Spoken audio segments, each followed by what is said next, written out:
Time at 7:46, President Trump signed the One Big Beautiful Bill Act into law a little more than a year ago. It changes federal higher education funding, student loans, and repayment plans. College students and even high school seniors and their families, they have some questions of things that they need to know, especially when it comes to loans and paying for higher education. With me this morning is a familiar face to a lot of you at home, Janae Adams, who is an international financial literacy author as well as speaker. So Janae, thanks for being with us this morning. Thank you for having me. And not a problem. Thanks for being here.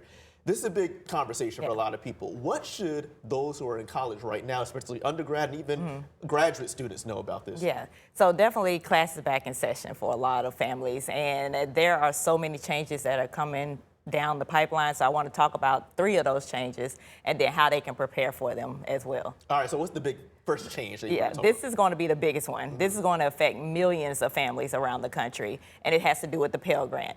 A lot of people who have went to school this year on Pell Grants are going to get a nasty surprise next year for the 2027-2028 year.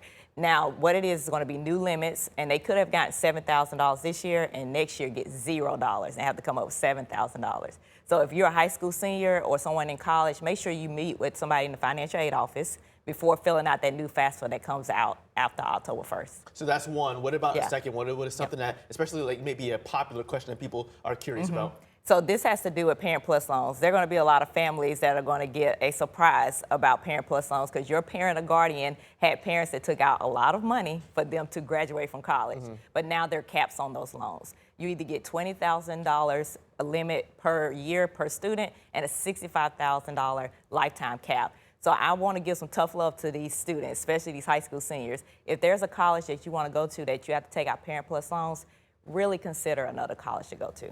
And last on the list, what's your third topic? So definitely thinking about, you can be proactive about all of this. I know this is a lot for a lot of people, but being proactive is key. So if you're in college, make sure you meet with that financial aid officer to see if you qualify for a Pell Grant for next year. If you are a high school senior, research your total college cost. So that's tuition, that is room and board, that is all the fees, and see if you can afford to go there. And last but not least, every student should be looking up scholarships, even kindergartners, because there's scholarships for kindergartners. So making sure you're looking up for scholarships to pay for college. It's a lot to think about, especially for those who might especially be in the middle of college right now, thinking about how they're going to continue to fund for their education. What are some of the other simple resources available for people right now if they're thinking like, okay, I may not be able to meet with a financial advisor face-to-face? What are some of those additional resources that they can get more of that information that they need? There are plenty of free resources online about what has happened so far and what changes they need to take. And then, of course, following certain people on social media that have the scholarships available, following me, making sure you tune into WFNY. We're always going to be talking about this when it comes to school. Where can people find you? They can find me at debtsucksuniversity.com. All right, Janae, thank you so much. A lot of great information. We, of course, are going to continue this conversation both on and online for all of those college students and even those high school seniors who may need that additional information.